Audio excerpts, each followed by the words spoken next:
y casos clínicos.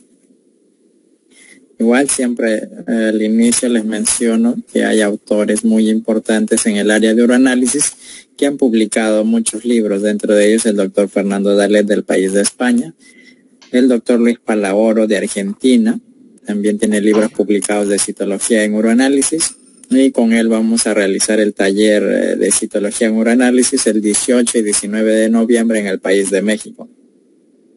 También tiene libros publicados de sedimento urinario el doctor Giovanni Fogassi, y el de Italia, y el doctor Michel Daudon del país de Francia tiene libros publicados de litiasis en uroanálisis, y también tiene muchos artículos publicados con referencia a litiasis urinaria. En la guía de estandarización en uroanálisis versión 2022, que ha sido publicado el año pasado en la ciudad de La Paz, en Bolivia, y está conformado por muchos profesionales de laboratorio clínico de diferentes países. Esta es una fotografía donde hemos tenido una mesa redonda en la ciudad de La Paz en la presentación del libro, ¿no? Donde han viajado miembros del grupo de trabajo de estandarización uroanálisis para explicar el contenido de la guía. Y esta es una fotografía de recuerdo. Bueno, vamos a ingresar ya al tema de microorganismos y presentación de casos clínicos. Las recomendaciones que siempre realizo es: la muestra de orina debe recolectarse correctamente para evitar la contaminación de la misma, ¿no? Las consideraciones es que se solicita la primera orina de la mañana y se debe explicar al paciente cómo es el chorro intermedio o el chorro medio, porque muchas veces nosotros asumimos que el paciente entiende, pero no es así. Se le debe explicar el paso a paso. Igual también se debe tener en consideración si el paciente hace ejercicios extenuantes o no, o si es que trabaja en algún lugar donde se usa demasiada fuerza, ¿no? Por si hubiera algún tipo de sangrado. Para poder tener la densidad correcta de la muestra de orina, igual recomendamos también que se debe utilizar este accesorio para la lectura del sedimento de orina. ¿Sí? Su nombre es refractómetro. Estos refractómetros se colocan en la parte donde tiene como una tapita de plástico, una gotita de muestra, y se hace la lectura llevando a la vista.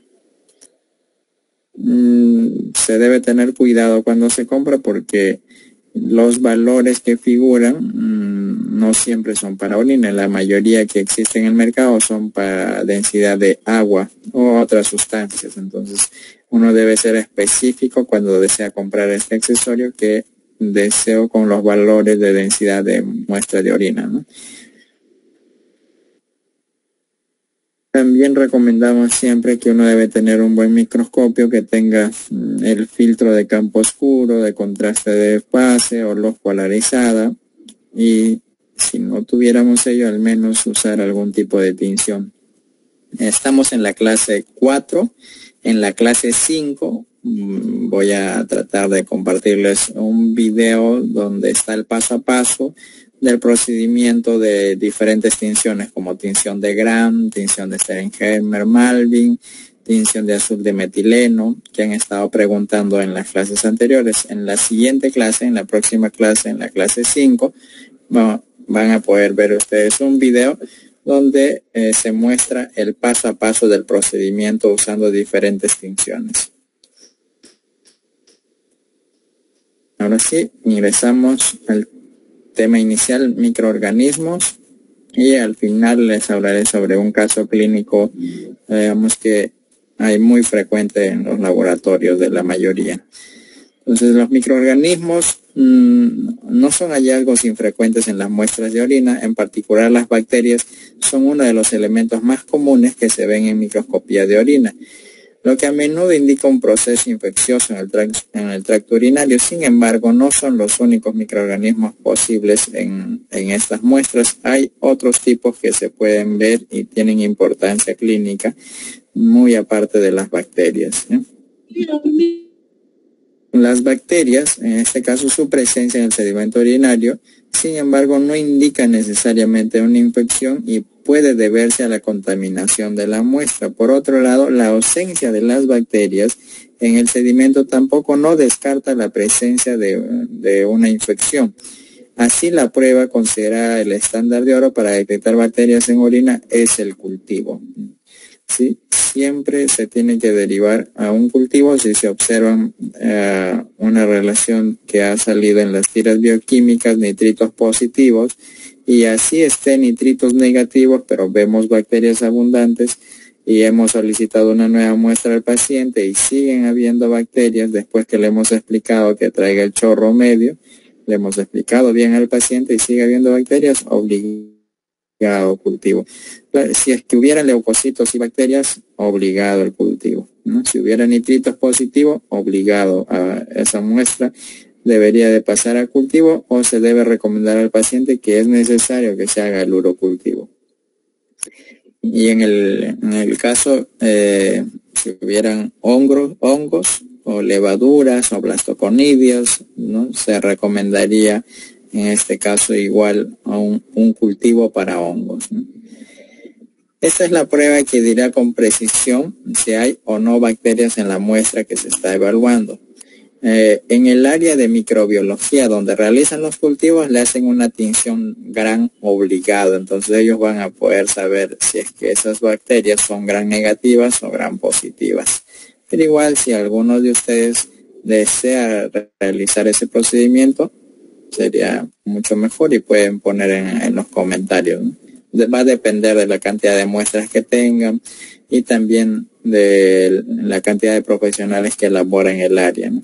Son recomendaciones para poder realizar en el área de uroanálisis con fines de apoyar en el diagnóstico del paciente, debido a que hay muchos pacientes que por motivos de trabajo solamente vienen por única vez al hospital y ese mismo día hay que hacer lo posible de tratar de dar con un diagnóstico.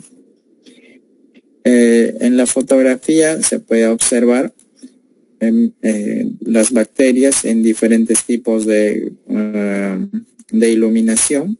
En la letra A, al lado izquierdo, es campo claro, en la letra B es contraste de fase y en la letra C es campo claro, pero se agregó la tinción o el colorante de Steringermer-Malvin. Esta es una imagen cortesía de Control Lab, de la empresa Control Lab, y aquí les menciono que los principales microorganismos causantes de procesos infecciosos en el tracto genitourinario, cuando se vean en grandes cantidades en orina recién emitidas, son las bacterias debidamente, en este caso, recolectadas si estuvieran las muestras y asociados a una gran cantidad de leucocitos, son un buen indicador de infección del tracto urinario. Ahora, si es que no hubiese leucocitos y solo hay bacterias, ¿quiere decir que no hay una infección urinaria? No, no siempre va a estar relacionado. Va a haber siempre casos excepcionales donde solamente vemos bacterias y no vemos leucocitos, ¿no? Puede ser que esté iniciando, en este caso, la infección de tracto urinario y sea un motivo de ello que no se vea aún los leucocitos, o puede ser a la inversa, que se vean leucocitos y puede ser que no se vean bacterias. Entonces también ahí nosotros no sabemos si el paciente ya está tomando algún medicamento que ha causado la disminución de las bacterias en orina y solamente estamos viendo leucocitos. Entonces, por eso nos ayudamos de las tiras de orina para ver si hay nitritos positivos o nitritos negativos. Entonces, si hubiera nitritos positivos es una gran ayuda porque ya sospechamos de que existen en esa muestra de orina bacterias que están haciendo esa conversión, ¿no? de las bacterias gran negativas. Otro dato importante que debemos de saber de las bacterias es que existen una gran variedad de bacterias que pueden causar infecciones urinarias en el humano. Tanto como son bacilos pueden estar, sin embargo, con gran ventajas en relación con otras especies de bacterias. Los principales microorganismos causantes de infección de tracto urinario son la Escherichia coli y seguida de Klebsiella pneumoniae. Claro está que existen muchas otras, va a depender de la epidemiología de cada país.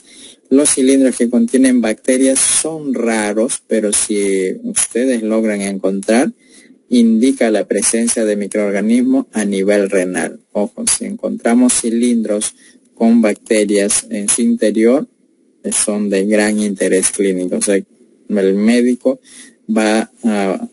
en este caso va a tomar una decisión rápida porque ya las bacterias han infectado el riñón, ¿sí? Entonces es muy importante poder reportar esto. Y muchas veces no lo hacemos porque pensamos que son fosfatos amorfos o uratos amorfos los que está dentro del interior del cilindro. ¿Y por qué pasa eso? Porque no realizamos ninguna tinción y se nos podría escapar, digamos, el hallazgo o el reporte de este tipo de estructura como el cilindro con bacterias, ¿no?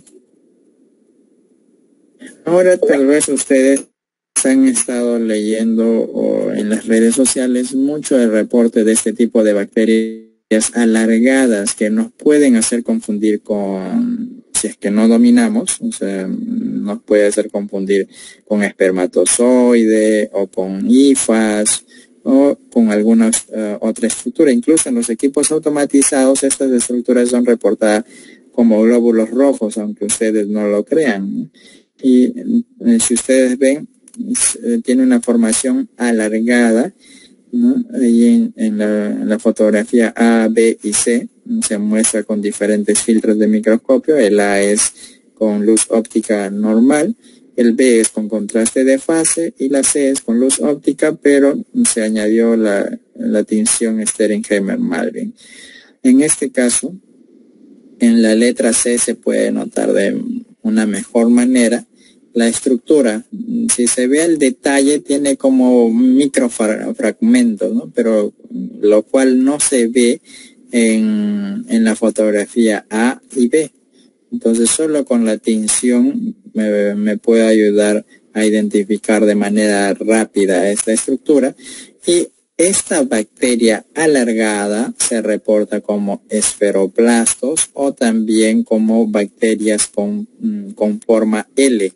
Bacterias con forma L, o sea que la forma de la bacteria tiene tipo la letra L.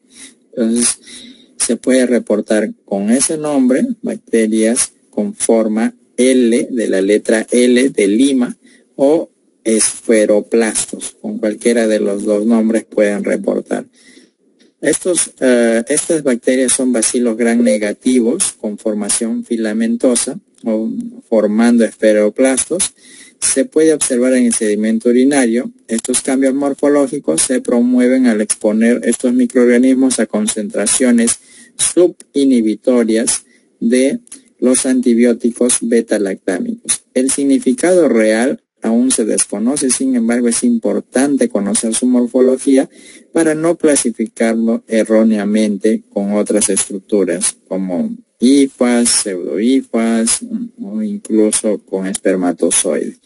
Con relación a los esferoplastos, cabe señalar que una observación importante ayudaría en la identificación de estas bacterias que están haciendo resistencia a los medicamentos y por ende sería necesario realizar los urocultivos con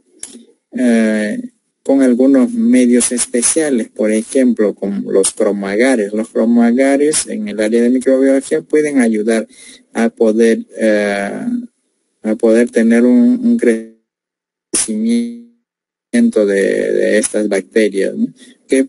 ¿Por qué se presentan estas bacterias? Si es que nos dicen que están haciendo resistencia al medicamento, significa que el paciente ya está tomando algún medicamento. Y si nosotros sembramos en los medios tradicionales, puede ser que no crezcan, ¿no?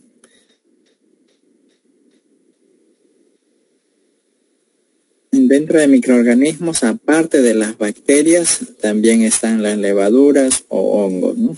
Estos microorganismos a menudo se encuentran en el sedimento urinario también, causando infección del tracto urinario como contaminantes o también como contaminantes por una recolección inadecuada. Su observación no indica necesariamente presencia de infección fúngica del tracto urinario, sino que requiere confirmación en medios de cultivo y otros métodos de diagnóstico específico. Y por supuesto, la evaluación del contexto clínico del paciente para aclarar si el hallazgo tiene o no relevancia clínica. ¿Qué significa? Que si vemos nosotros hongos, presencia de hifas o pseudo-hifas, no va a ser siempre patológico. ¿Por qué? Porque puede haber también en la presencia de hifas por la contaminación de la exposición de la muestra al medio ambiente. Puede ser que esas hifas sean del medio ambiente y no propiamente del paciente. Entonces, para ello se pide al paciente una nueva muestra explicando la recolección correcta. Que el primer chorro descarte en el inodoro, que el segundo chorro que recolecte y que finalmente termine de orinar en el inodoro. Entonces, si es que en la segunda muestra seguimos observando las levaduras o las pseudohifas o los blastoconidios o las hifas, entonces ya tendríamos que reportar. Ahora, ¿por qué nos compete a nosotros, hacer esta indagación? Porque somos profesionales y como profesionales deberíamos reportar solo lo que tiene relevancia clínica. No debemos de reportar algo que no tiene relevancia clínica.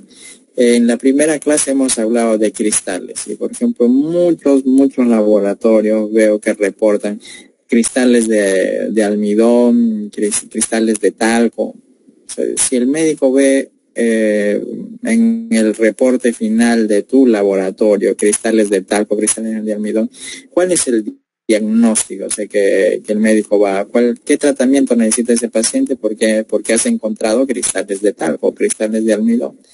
Ninguno, ¿no? Simplemente es una contaminación. Entiéndase bien por contaminación, o sea, no es que es algo que no está afectando al paciente, simplemente el paciente está utilizando talco o está utilizando alguna crema vaginal. Entonces, para ello uno debe de cerciorarse las estructuras que está reportando antes de reportar. Lo que nosotros solicitamos es que se deben reportar solo los que tienen relevancia clínica, y lo que no tiene relevancia clínica no se debe reportar. No sé, si es que hubiera, digamos, un pedazo de papel higiénico en la muestra de orina, no tiene sentido reportar que la muestra está contaminada con papel higiénico. O sea, en el resultado no tiene sentido. Para fines estadísticos, por un tema de que mi laboratorio está acreditado, sí, puede estar que ha llegado una muestra contaminada, sí, pero siempre en cuando tendría que hacer una revisión rápida a esa muestra y ver si es que no existe alguna estructura patológica. Porque si hubiera alguna estructura patológica, entonces significa que el paciente sí tiene, en este caso, un daño en estos momentos. Por ejemplo, si veo en una muestra con un pedazo de papel higiénico y veo yo cilindros con bacteria o cilindros con hongos en el interior del cuerpo del cilindro, jamás voy a pensar o voy a decir que esa estructura es una contaminación, jamás, porque para que esté las bacterias dentro de un cilindro o para que esté las levaduras o los blastoconidios, puedes reportarlo con cualquiera de los dos nombres, levaduras o blastoconidios, ambos son lo mismo. Si es que ves esa estructura dentro de un cilindro, o sea, jamás vas a pensar que es por contaminación. Significa que el hongo ya está en el riñón del paciente, que la levadura ya está en el riñón del paciente, que el blastoconidia ya está en el riñón del paciente. Entiéndase así, por favor. Entonces, si vemos este tipo de hallazgos, jamás vamos a decir que porque la muestra está contaminada, no sirve lo que estamos observando, sino que lo que estamos observando, si es una estructura patológica, por más que la muestra está contaminada, tenemos la obligación de reportarlo. En el caso de las levaduras o los hongos o los blastoconidias, les presento esta imagen. Igual repito, la imagen A, al lado izquierdo, tanto superior como inferior, está en campo claro. La imagen B y la E, en la parte media, ambos están en un filtro de contraste de fase. Y la imagen C y F, tanto superior e inferior, están con una tinción de Steringheimer-Malvin. En este caso, las levaduras frecuentemente que se encuentran en muestras de orina, cuando se realiza el cultivo de hongos, por lo general salen positivos a Candida spp, ¿sí? Y ello ayuda a que el paciente reciba un tratamiento. Significa que su infección de tracto urinario del paciente está siendo provocada por estos hongos, ¿sí? Si ustedes logran ver en la imagen superior, es muy notoria la característica de las levaduras, pero podrían ser confusas para las personas que no tienen mucha experticia. Incluso podrían reportarlo como si fuesen otras estructuras. Aplicando la tinción de Steringheimer-Malvin ya nos da un mejor panorama, una mejor visibilidad de lo que estamos viendo en la muestra de orina del paciente, ¿no? Otra información importante sobre las levaduras o los hongos, que estas levaduras se pueden presentar libres y dentro de los cilindros urinarios. La presencia de levaduras dentro de los cilindros localiza el proceso infeccioso a nivel renal, teniendo relevancia clínica en estos casos. Los procesos infecciosos causados por levaduras o hongos generalmente tendrán leucocituria asociada, pero puede ser que por ahí exista alguna muestra que no presente leucocituria. Es importante que el analista tenga en cuenta la cantidad de células epiteliales escamosas en el sedimento con estructuras de origen fúngico, ya que es independientemente de que se asocie o no a la leucocituria, pero la presencia de gran cantidad de células epiteliales escamosas es un gran indicador seguro de mala recolección, ¿sí? Entonces tenga presente usted que si ven levaduras o ven hifas o ven pseudohifas, pero ven bastantes células epiteliales, puede ser que sea una mala recolección y se tendría que solicitar de nuevo al paciente una nueva muestra. También tenemos que tener en cuenta que hay hallazgos raros, muy raros, que pueden haber presencia de hongos de Cryptococcus o Histoplasma capsulatum o Fusarium spp o Coccidioides ignitis, también Curvalaria. Podrían haber algunos de esos tipos de hongos. De todos los anteriores mencionados, el que mayormente se podría encontrar de todos estos podría ser el Cryptococcus, ¿no? Y para eso el laboratorio tiene que tener ya iba a decir el nombre, pero va a quedar como pregunta: ¿qué reactivo debe de tener o qué tipo de tinción? Ahí en los comentarios, por favor, ¿sí? Para detectar Cryptococcus, ¿qué tipo de tinción debe tener el laboratorio? La respuesta ahí en el comentario, por favor. Otros tipos de levaduras o hongos se pueden observar en la muestra de orina. Es fundamentalmente que el analista tenga en cuenta que cada vez que tenemos más pacientes inmunodeprimidos en la población. Por ejemplo, aquí en la ciudad de Lima, el laboratorio que hemos implementado se encuentra en un distrito de la capital de la ciudad, y todos los meses siempre hay algún paciente con VIH, siempre hay un paciente con sífilis. Entonces, debemos de tener en cuenta que en los pacientes inmunodeprimidos, por lo general, puede ser que sus muestras de orina podría haber la presencia de algún tipo de hongos, ¿sí?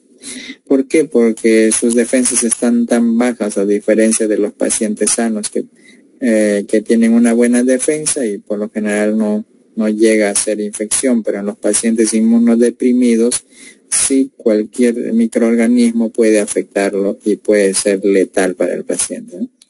Estos pacientes son más susceptibles a procesos infecciosos que la población en general y requiere toda la atención del analista clínico para lograr identificar una posible infección que pueda estar afectando. En este caso, las infecciones de hongos, repito, la más frecuente son por Candida spp. En el tema de los parásitos, incluyendo parte de los microorganismos, en los seres humanos pueden ser infectados en el tracto urinario por alguna especie de parásitos. El agente infeccioso predominante causante de infecciones parasitarias en el tracto genital que se ha reportado a nivel mundial es Trichomonas vaginalis. Toda esta información es en base a la guía de estandarización del Instituto de Estandarización y Laboratorio Clínico del Perú, el cual los organizadores les van a entregar en físico esta guía a los participantes del país Bolivia. ¿Sí? Aquí tenemos la imagen, como se ve las Trichomonas vaginalis en sedimento urinario, tanto en campo claro como en campo de contraste de fase.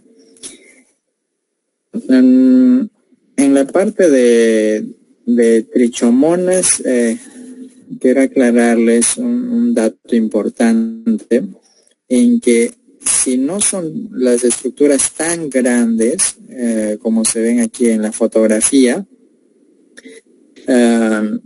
podría ser que lo que estemos observando no sean Trichomonas vaginales, sino que sea Pentatrichomona hominis, y la Pentatrichomona hominis más está digamos en el intestino del ser humano.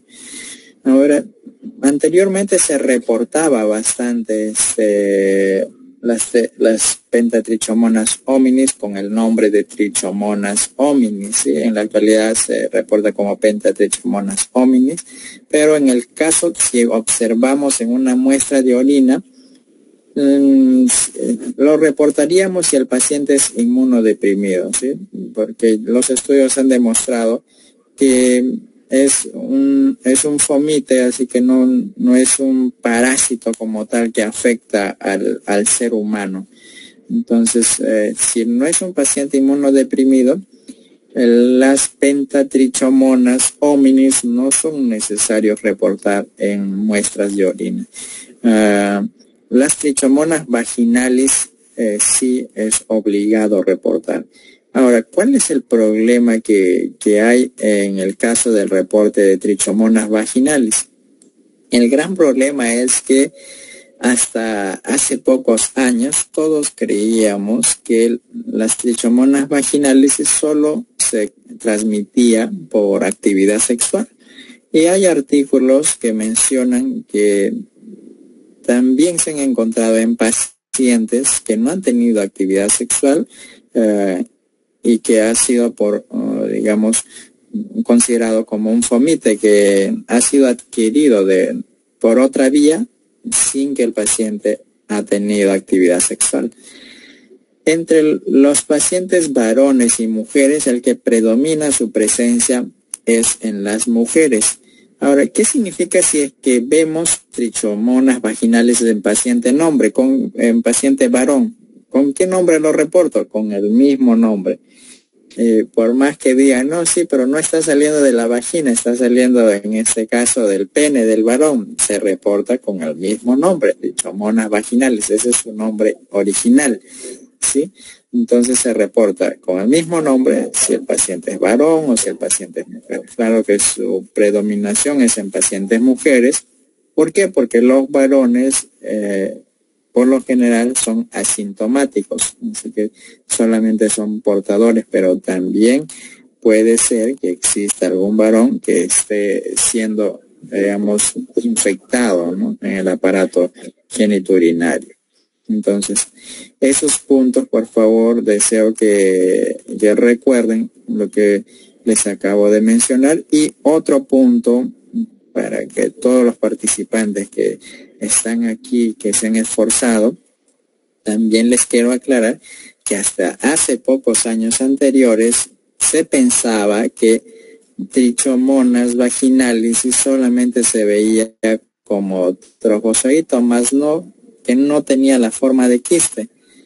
Y oh sorpresa, los últimos artículos que se han publicado estos últimos años mencionan de que sí se ha encontrado su forma quística. Ahora, ¿por qué dicen que es quiste? Porque cuando han hecho las pruebas especiales o han podido visualizar que tiene la pared de quitina, y toda estructura que tiene pared de quitina ya se considera un quiste. Entonces, ¿qué significa? Que si es verdad lo que están diciendo los investigadores,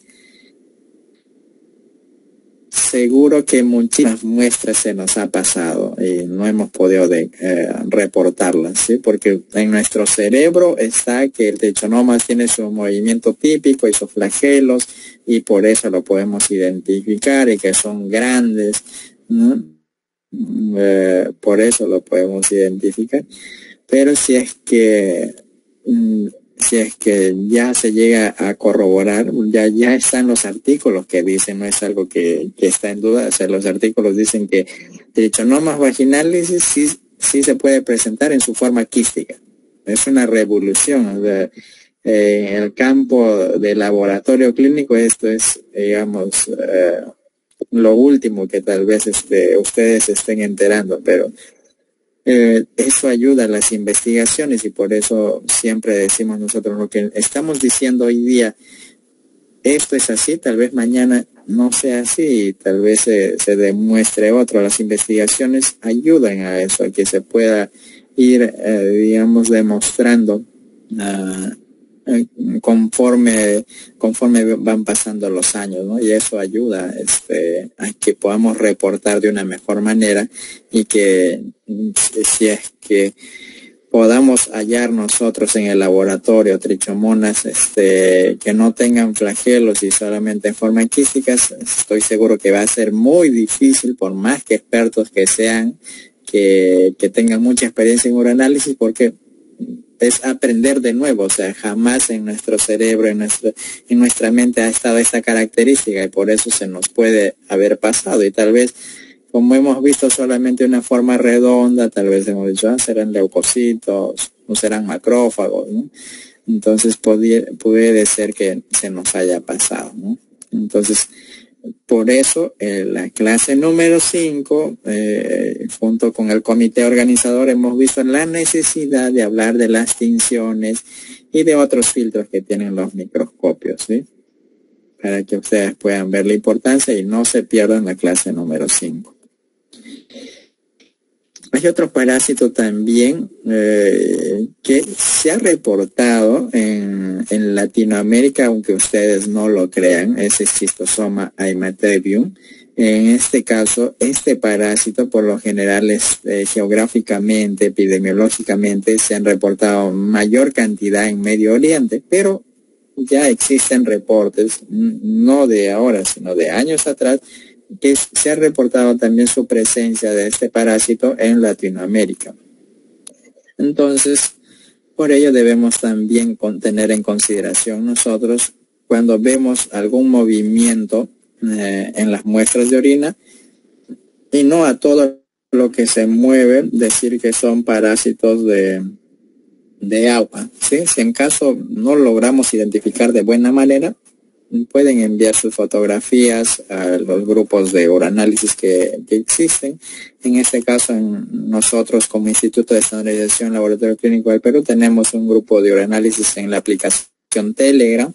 El Telegram se descarga como el WhatsApp, igual puedes descargar de Play Store, o si tienes Android, si tu celular es Android, o si tienes iPhone, también puedes descargar Telegram en su plataforma de iPhone, y buscas en Telegram uroanálisis ILC con las iniciales, la letra I, la letra E, la letra L, la letra C, buscas por análisis ILC y puedes ingresar al link de Telegram y puedes enviar ahí la fotografía y encantado, ahí muchos profesionales de diferentes países te vamos a ayudar a reconocer la estructura, siempre en cuando si nos proporcionas datos, ¿no? Datos adicionales de la tira de bioquímica, datos del paciente. Entonces con ello ya podemos tener un panorama de la estructura que necesitas ayuda a identificarlo.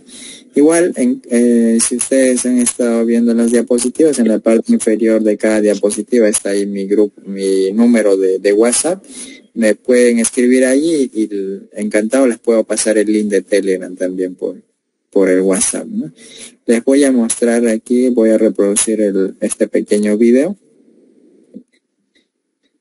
Espero que logran ver los movimientos.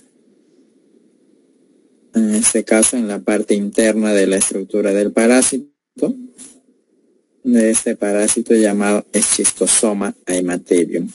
Si hubiera algún profesional que trabaja en veterinaria, también se puede observar este parásito en perritos y en lobos, ¿no? En el país Alaska, por lo general, hay tour con lobos domésticos, así que también en lobos se puede observar este parásito Schistosoma. En este caso, es de un paciente de 32 años, desde humano, de Mali, del país Mali, con hematuria macroscópica y dolor abdominal. Este es un análisis de orina y la fuente de donde se descargó el video es de Microbiología H120, así se llama la página de donde se ha descargado este video de este parásito.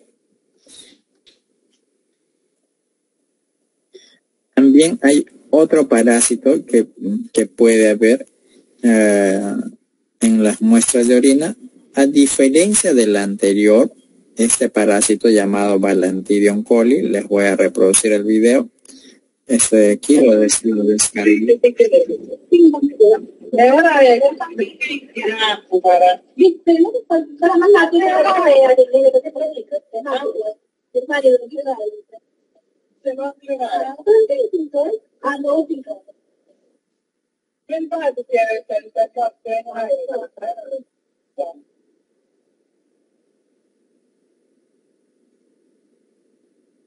Este video lo descargué de la página de Facebook Parasitología Clínica y es un parásito de Balantidium encontrado en muestra de orina.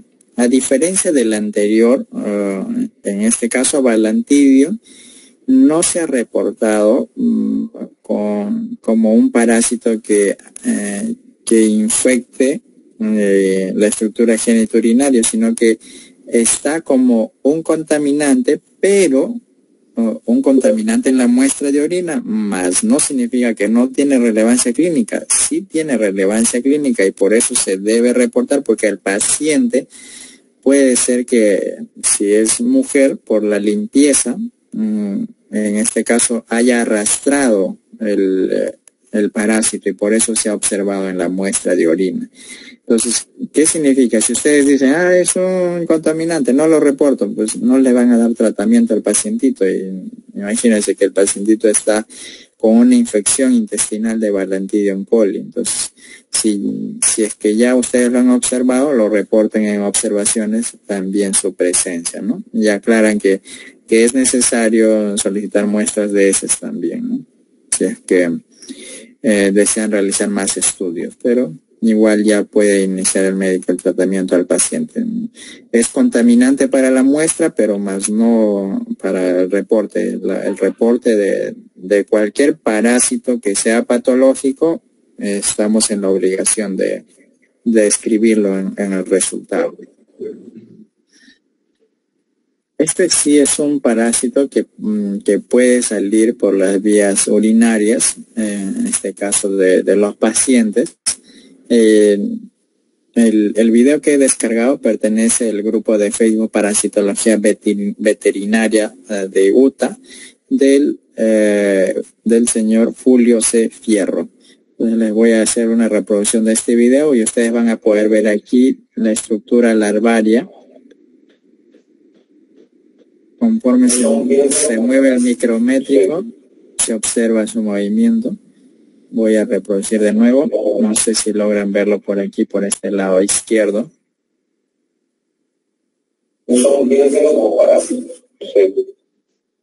Por la cual, por su característica, algunos que no tienen mucha experiencia pueden confundirlo con estrongiloides, pero los que tienen ya mayor experiencia se dan cuenta de que esta estructura es mucho más delgada, ¿no?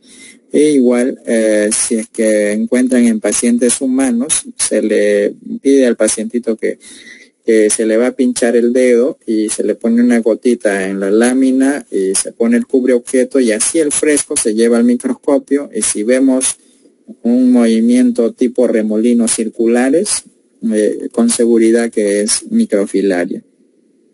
Tanto la microfilaria como el esquistosoma se pueden ver en, digamos, en muestras de orina que hayan sido expulsados por el paciente, a diferencia de otros parásitos como Balantidium, como huevos de enterobios vermiculares, o sea que no significa que han salido por el aparato genitourinario, sino que han sido arrastrados, digamos, por la limpieza o por la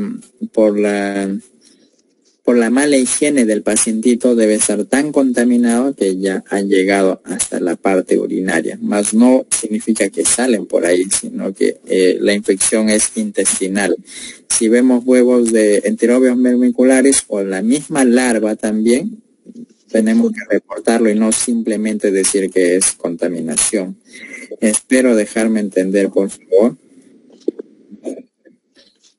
Y aquí está la publicación que hizo Julio C. Fierro, en este caso, y este es el frasquito de la muestra de orina. Les aclaro que la publicación es de veterinarias. Les voy a leer ese caso clínico de un canidio macho entero, mestizo de aproximadamente 10 años, fue adoptado de calle hace 2 años, llega a la clínica por hematuria únicamente desde hace 2 días. En el examen físico su condición corporal es de 3-5 y no encuentra alteraciones en sus constantes fisiológicas. Envío fotos de la coloración de la orina tomada ese día.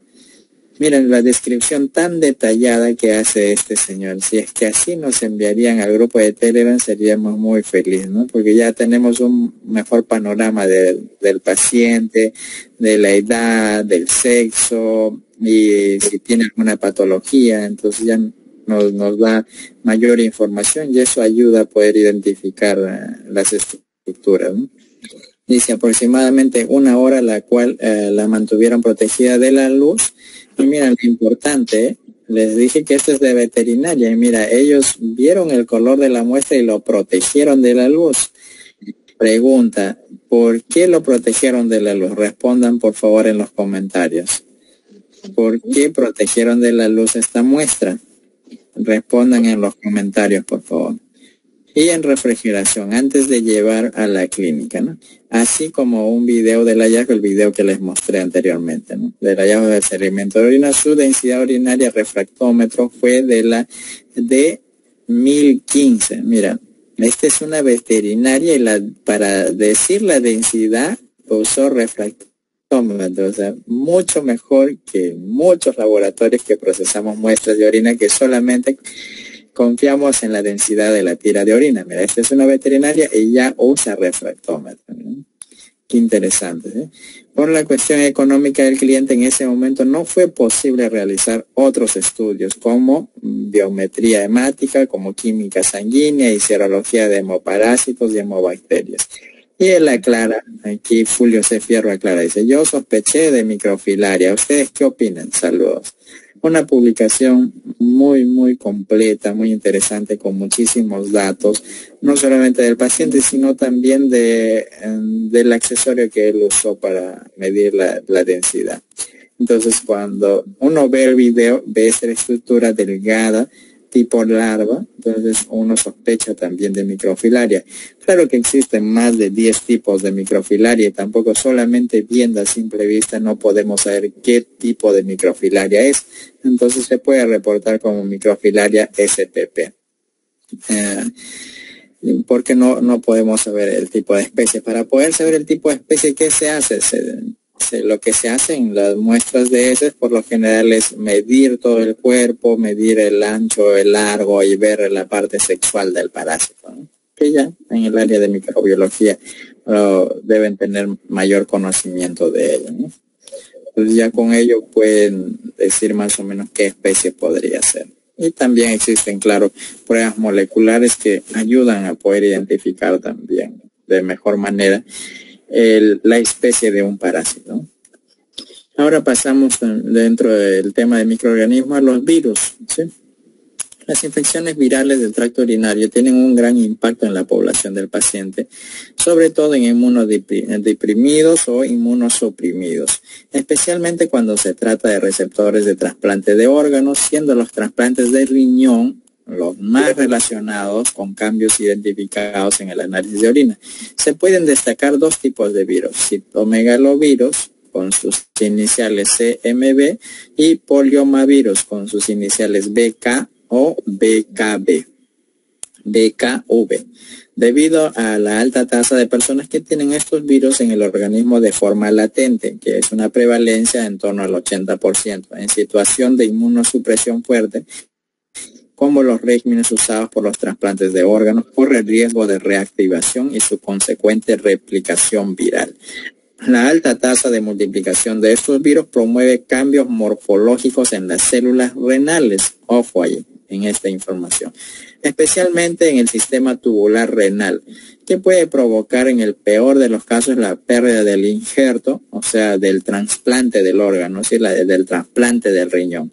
En el caso del trasplante de riñones, los métodos de biología molecular son ampliamente utilizados para descarte de la presencia del virus en el cuerpo del paciente, tanto en muestras de sangre como en orina, pero la biopsia renal es el estándar de oro para la detección del virus de tejidos. Sin embargo, el examen de sedimento de orina puede contribuir para el diagnóstico de la infección viral, especialmente para la población trasplantada de riñón. Entonces, ¿cómo vemos los citomegalovirus en las muestras de orina? Con estas características que llamamos generalmente como características que parecen a un ojo de ave o ojo de búho. El búho, el ave que para con los ojos muy abiertos. Entonces decimos que la característica de la célula renal o célula tubular renal tiene, digamos, esta formación, ¿no?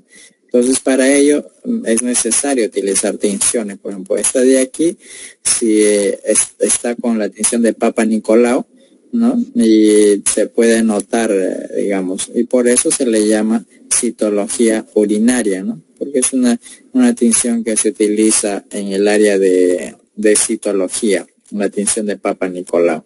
Ayuda de gran manera, y esto es en una muestra de orina. Ahora, también están los poliomavirus. En este caso, he copiado la diapositiva de un congreso de conferencias de infecciones de virus del país Colombia, de la doctora Ximena Castañeda. Ella en su ponencia hizo un excelente resumen, de las cuales he copiado dos diapositivas para poder presentarlas a ustedes. Ella habla sobre la epidemiología, donde podemos ver que en la población humana, en pacientes inmunocompetentes, en este caso, el poliomavirus no es patógeno. Y aclara también que la adquisición temprana es asintomática.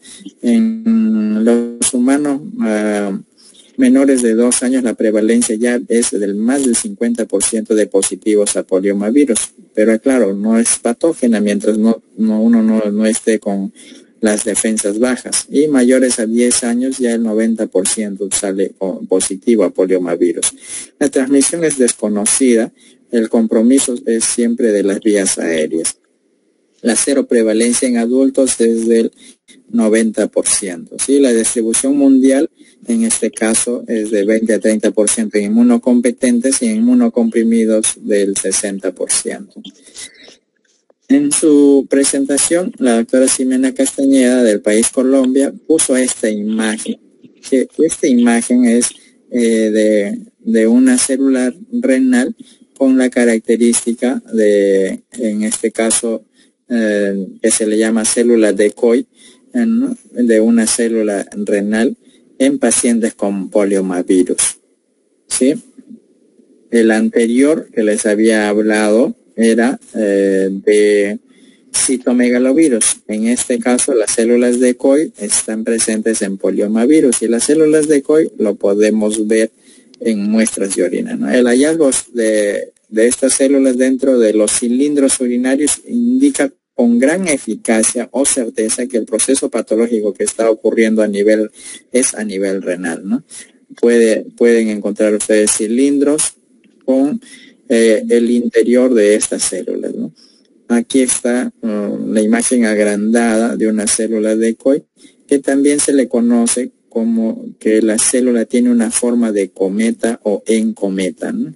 Porque se puede observar el citoplasma, digamos, hacia un lado, y hacia el otro lado vemos como una cola, ¿no?, como un cometa que se puede observar en el cielo. Digamos, se toma esa referencia. Y aquí se observa mucho mejor en esta imagen cortesía de la empresa Controlab. Se observa mucho mejor diferenciado, digamos, en contraste de fase, que es el del medio, el que está con brillo, al lado izquierdo, que es campo claro, y al lado derecho, donde está con tinción de Sternheimer-Malvin. ¿Sí? Se puede observar ahí la célula renal y como una especie de cola grande, en este caso, que da esa formación típica de cometa, ¿no? Pero se observa muy bien el círculo moviendo el micrométrico, ¿sí? Y igual aquí está otras fotografías en campo claro, que es lo que la mayoría de nosotros tenemos. Para mí se me dificulta mucho, pero si utilizaríamos tinciones ya se pueden ver de mejor manera. Claro que existen personas que tienen más entrenada la vista y fácilmente tal vez puedan encontrar. Aquí en esta imagen de lado izquierdo, en la A, se ve 3 flechitas negras y en ellas se está señalando las células decoy. Repito, las células decoy están presentes en infecciones por poliomavirus. En este caso, esta fotografía llega gracias a la cortesía del doctor José Antonio Tesser Poloni. Tal vez ustedes ya le conocen, hemos tenido su presencia en algunas ponencias en el instituto, y él también forma parte de la elaboración de la guía de estandarización en uroanálisis. Él es de Brasil.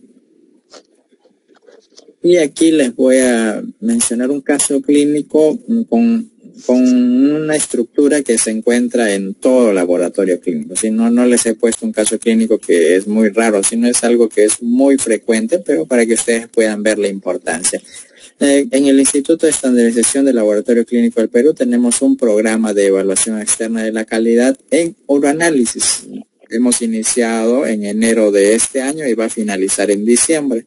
Entonces hay muchas personas que se inscriben desde el inicio de año y otras como en este mes de julio, así que si no están participando pueden inscribirse y se les da acceso a una plataforma donde se publica 2 casos cada mes.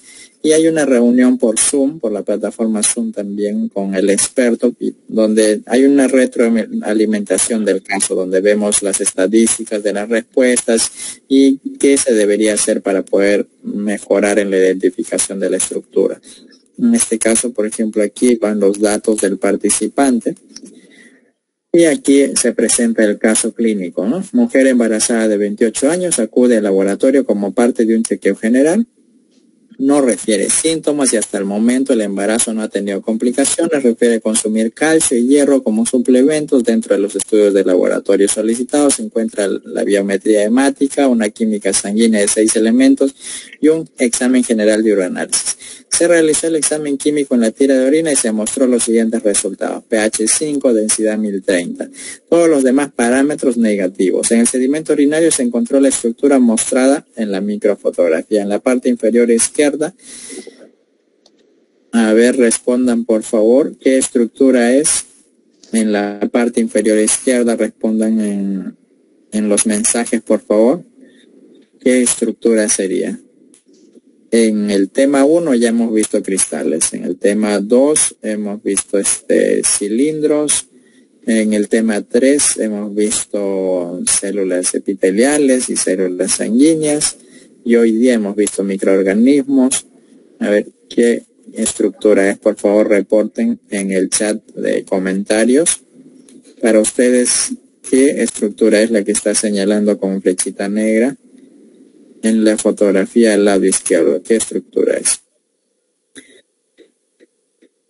Y aquí al lado derecho tenemos un comparativo de interparticipantes. En este caso, el 98% dijo es un cristal, pero hay un 1% que dijo es un cilindro y hay otro 1% que dijo es un artefacto. Dentro de las cuales las alternativas que se puso fueron células epiteliales, cilindro, artefacto y cristal valía 2 puntos. ¿Sí? Luego se preguntó qué método se emplearía para su identificación. El 91% respondió se debe usar microscopía de luz polarizada, pruebas de solubilidad. Se le dio 2 puntos a los que respondieron ahí. También otros dijeron se puede usar tinciones especiales. También se le consideró en este caso en la estadística, pero más no se le dio el punto, ¿no? Hay un 2% que respondió y dijo se puede hacer alguna tinción especial para reconocer esa estructura, la cual no se puede. Otros solicitaron nueva recolección de la muestra y otros dijeron que no era ninguna de las anteriores la respuesta que ellos creían. El nombre correcto de esta estructura es, en este caso respondieron el 83% oxalato de calcio dihidratado dodecaédrico.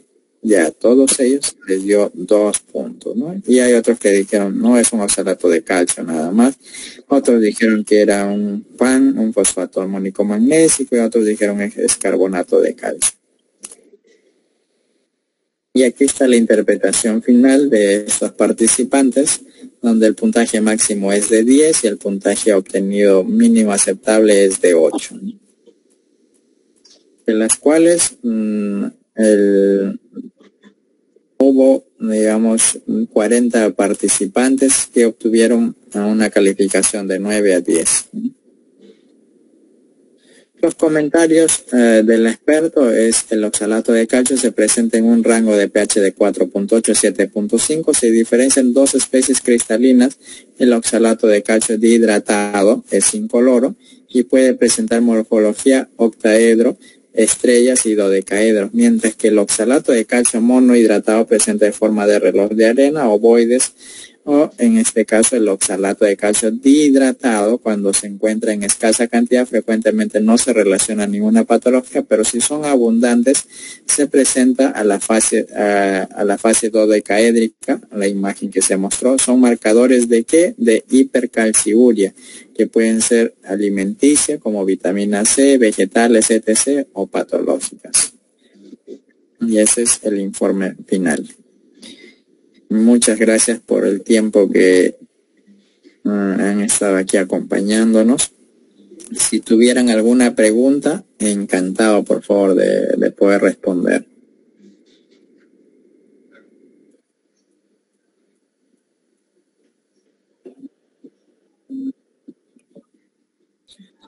A ver, vamos a leer los chats para ver las respuestas. Tinta china para detección, en este caso de la pregunta, sí, excelente. Analí respondió tinta china, muy bien. Oligario Ugarte, muy bien, tinta china. Leti Mamani respondió tinta china, muy bien. Paula Condori dice, buenas noches, ¿protegieron la luz por la bilirrubina? Sí, para que no disminuya el valor de la bilirrubina. Muy bien, Paula Condori. Berta Alanoca respondió por los pigmentos biliares y bilirrubina. Sí, muy bien. Muy buenas las respuestas. Solo nadie respondió qué estructura era, y era un oxalato de calcio dodecaédrico. Ahora sí, si tuvieran preguntas, por favor.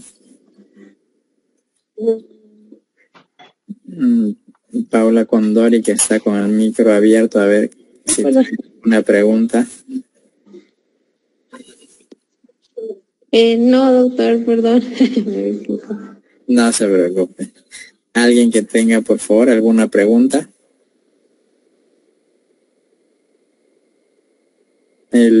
La siguiente clase vamos a hablar sobre coloraciones y pruebas de solubilidad. Si el comité organizador me apoya con la fecha, por favor, se me va la fecha. La clase número 5 vamos a hablar sobre tinciones y pruebas de solubilidad. Voy a hacer lo posible de mostrarles un video donde cómo se hace la tinción, la coloración paso a paso, y también de las pruebas de solubilidad, qué reactivos de química se utilizan para poder diferenciar un cristal de otro.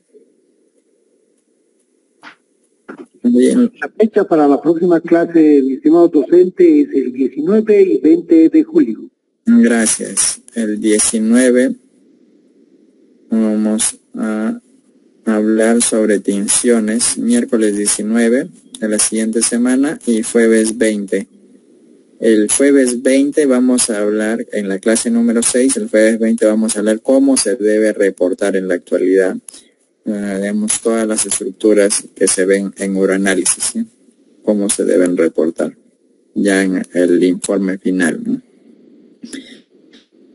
¿Hubiera alguna pregunta? Estoy aquí leyendo el chat. Por el momento no encuentro ninguna pregunta. Si algún participante tiene alguna pregunta, puede escribir en el chat, por favor. O también podría abrir el micrófono si es que hubiera alguna